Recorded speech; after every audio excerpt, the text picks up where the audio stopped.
بسم الله الرحمن الرحيم. الحمد لله رب العالمين، والصلاة والسلام على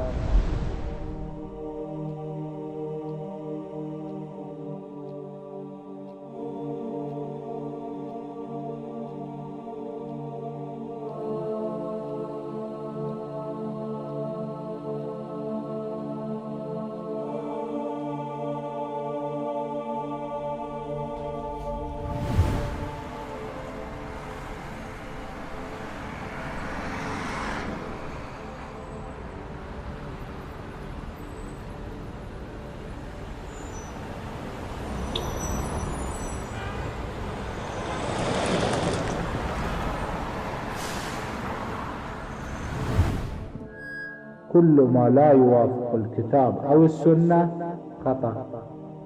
إذن لكل شيء مقياس، المقياس يعرف الأشياء.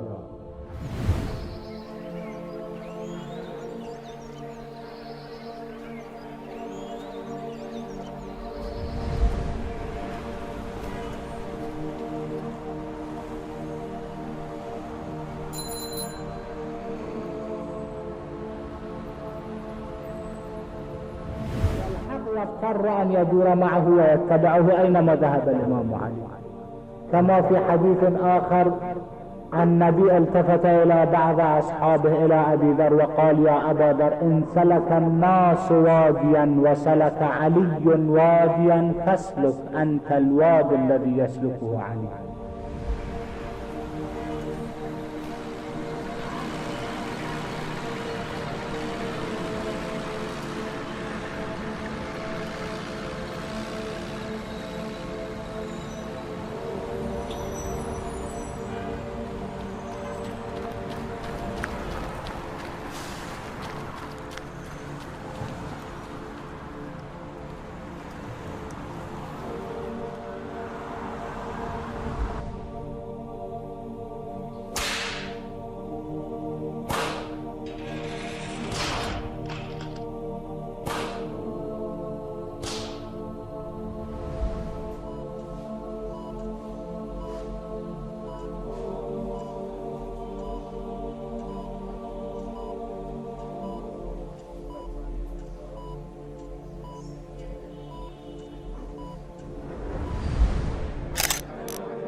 الإمام أمير المؤمنين لا يحتاج إلى من يعرف الشمس معروفة بالعين والأثر.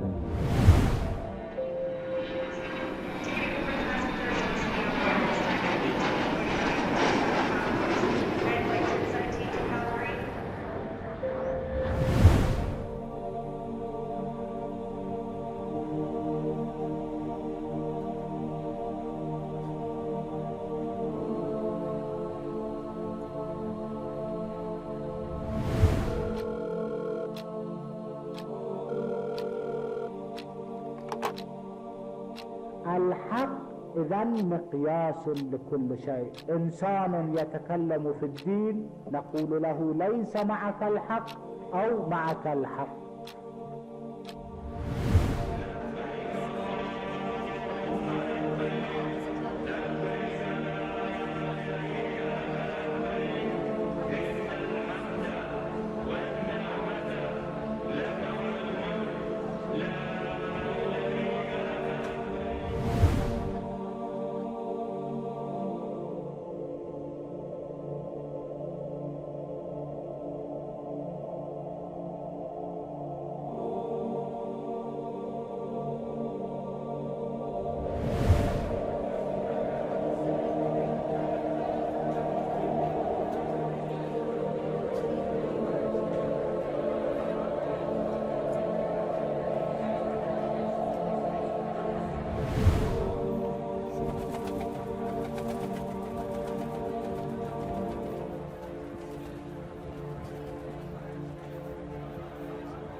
لكن النبي في هذا الحديث يأتي فيقول هنالك يوجد مقياس فوق الحق، ومقياس للحق هو واحد منا.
يلزم أن تتقوا وتمارسوا واجباتكم وفرائضكم، ولكن مع الصادقين، وهم الأنبياء والأئمة الطاهرون الذين أذهب الله عنهم الرجس وطهرهم تطهيرا، لأننا نريد أن نضرب في الظلمات، ومن يريد السير في الظلمات بلا نور فإنه لا شك معرض للضلال. لذلك علينا أن نسير على ضوء